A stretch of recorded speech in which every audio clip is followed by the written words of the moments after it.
Hi guys, അപ്പോൾ എല്ലാവരും എൻ്റെ പെണ്ണ് കാണൽ വീഡിയോ ഒക്കെ കണ്ടില്ലേ? അപ്പോൾ നെക്സ്റ്റ് നമ്മുടെ എൻഗേജ്മെൻറ്റ് വീഡിയോ ആണ്. അപ്പോൾ എൻഗേജ്മെൻറ്റ് വീഡിയോ അല്ല ഇത്, അതിൻ്റെ ഒരു പ്രിപ്പറേഷനാണ്. അതായത് ഒരു ഒറ്റ ദിവസം കൊണ്ടാണ് ഞാൻ എൻഗേജ്മെൻറ്റിന് വേണ്ടിയിട്ടുള്ള സകല കാര്യങ്ങളും സെറ്റാക്കിയത് ഗൈസ്. അതിപ്പോൾ ഡ്രസ്സാണെങ്കിലും ഓർണമെൻറ്റ്സ് ആണെങ്കിലും ബ്യൂട്ടീഷ്യൻ ആണെങ്കിലും അങ്ങനെ എല്ലാം സകല സംഭവങ്ങളും ഞാൻ ഒറ്റ ദിവസം കൊണ്ട് സെറ്റാക്കിയിട്ടുണ്ടായിരുന്നു.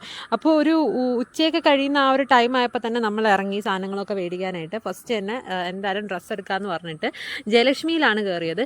അപ്പോൾ എൻ്റെ ഒരു ഇതെന്ന് പറഞ്ഞാൽ ഭയങ്കര ഹെവി അല്ലാത്ത, നമുക്കിപ്പം ഈ എടുക്കുന്ന ഡ്രസ്സ് എനിക്ക് വീണ്ടും റീയൂസ് ചെയ്യാൻ പറ്റുന്ന രീതിയിലുള്ള ഒരു ഡ്രസ്സ് എടുക്കണം എന്ന് പറഞ്ഞിട്ടായിരുന്നു ജയലക്ഷ്മിയിലോട്ട് പോയത്. അപ്പോൾ അതുകൊണ്ട് തന്നെ ഞാൻ മെറ്റീരിയൽസും കാര്യങ്ങളൊക്കെ വെച്ച് നോക്കി എനിക്ക് ഇഷ്ടപ്പെട്ട ഒരു സംഭവം എടുത്തു.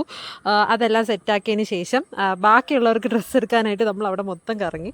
നെക്സ്റ്റ് പിന്നെ നമ്മൾ പോയത് റിങ് എടുക്കാനായിരുന്നു. അപ്പോൾ റിങ് എടുക്കാൻ ഫസ്റ്റ് സ്വർണ്ണമഹലിൽ പോയി, പോത്തിയ സ്വർണ്ണമഹൽ. അപ്പോൾ അവിടെ അടപ്പായതുകൊണ്ട് പിന്നെ നെക്സ്റ്റ് കല്യാൺ ജ്വല്ലേഴ്സിൽ വന്നു. അപ്പോൾ അവിടെ ഒരുപാട് മോഡൽസും കാര്യങ്ങളൊക്കെ വെച്ചിട്ടുണ്ടായിരുന്നു. പക്ഷേ എനിക്ക് ഇഷ്ടപ്പെട്ടത് അവിടെ നിന്ന് കിട്ടിയില്ല. അങ്ങനെ കുറേ നേരം അവിടെ നിന്ന് നോക്കി ഏതെടുക്കണമെന്ന്. പിന്നെ വലുതായിട്ട് ഇഷ്ടപ്പെടാത്തത് കൊണ്ട് തന്നെ അവിടെ നിന്ന് എടുത്തില്ല നമ്മൾ. പിന്നെ നമ്മൾ നേരെ അവിടെ നിന്ന് ഇറങ്ങിയിട്ട് പിന്നെ നമ്മൾ പോയത് ചുങ്കത്തിൽ പോയിട്ട് എനിക്ക് ഇഷ്ടപ്പെട്ട ഒരു മോഡൽ അവിടെ നിന്ന് കിട്ടി. അങ്ങനെ അവിടെ നിന്ന് റിങ് എടുത്തു.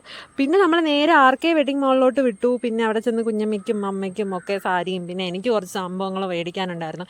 അപ്പോൾ അങ്ങനെ സംഭവങ്ങളെല്ലാം നമ്മൾ അവിടെ നിന്ന് സെറ്റാക്കിയിട്ട് പിന്നെ അങ്ങനെ നമ്മൾ എന്നിട്ട് കൊല്ലം സുപ്രീമിലോട്ട് പോയി. എൻ്റെ ഇരിപ്പ് കണ്ടില്ല കഴിച്ച് ഞാൻ പാതി ചത്ത്.